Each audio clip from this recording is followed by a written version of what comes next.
سلطان العارفین حضرت صحیح سلطان بہو رحمۃ اللہ علیہ یکم جمادی الثانی 1039 ہجری بروز جمعرات بوقت فجر شاہ جہاں کے عہد حکومت میں قصبہ شورکوٹ ضلع جنگ ہندوستان میں پیدا ہوئے۔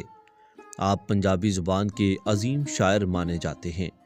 آپ کی لکھی ہوئی پنجابی کافیاں آج بھی پڑھنے والے کا دل موہ لیتی ہیں۔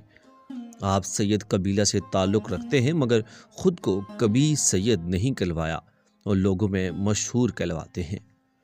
صحیح سلطان بہو کے والد سلطان بازید محمد پیشہ ور سپاہی تھے اور شاہ جہاں کے لشکر میں ممتاز عہدے پر فائز تھے۔ آپ ایک صالح، شریعت کے پابند، حافظ قرآن، فقیہ شخص تھے۔ صحیح سلطان باہو کی والدہ بی بی راستی عارفہ کاملہ تھیں اور پاکیزگی اور پارسائی میں اپنے خاندان میں معروف تھیں۔ صحیح سلطان باہو کی پیدائش سے قبل ہی بی بی راستی کو ان کے اعلیٰ مرتبہ کی اطلاع دے دی گئی تھی اور ان کے مرتبہ فنا فی ہو کے مطابق ان کا اسم گرامی باہو الہامن بتا دیا گیا تھا۔ جیسا کہ صحیح سلطان باہو فرماتے ہیں: نام بہو مادر باہو نہاد، زان کا باہو دائمی باہو نہاد۔ ترجمہ: باہو کی ماں نے نام باہو رکھا کیونکہ باہو ہمیشہ ہو کے ساتھ رہا۔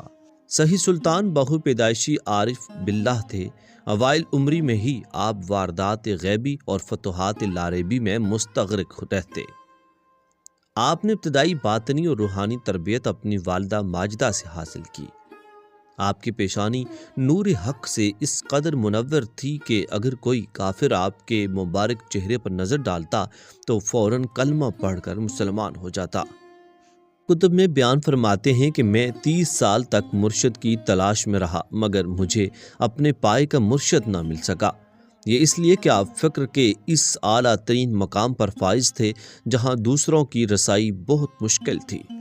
چنانچہ آپ اپنا ایک کشف اپنی کتب میں بیان فرماتے ہیں کہ ایک دن آپ دیدار الہی میں مستغرق شورکوٹ کے نواح میں گھوم رہے تھے کہ اچانک ایک صاحب نور، صاحب حشمت سوار نمودار ہوئے، جنہوں نے اپنائیت سے اپنے آپ کو قریب کیا اور آگاہ کیا کہ میں علی بن طالب رضی اللہ ہوں، اور پھر فرمایا کہ آج تم رسول اللہ صلی اللہ علیہ وسلم کے دربار میں طلب کیے گئے ہو۔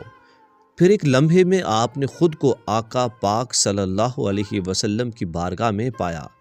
اس وقت اس بارگاہ میں خلیفہ اول ابو بکر صدیق رضی اللہ کریم عنہ اور امیر المومنین عمر فاروق رضی اللہ عنہ، جامع القرآن داماد رسول عثمان غنی رضی اللہ عنہ اور تمام اہل بیت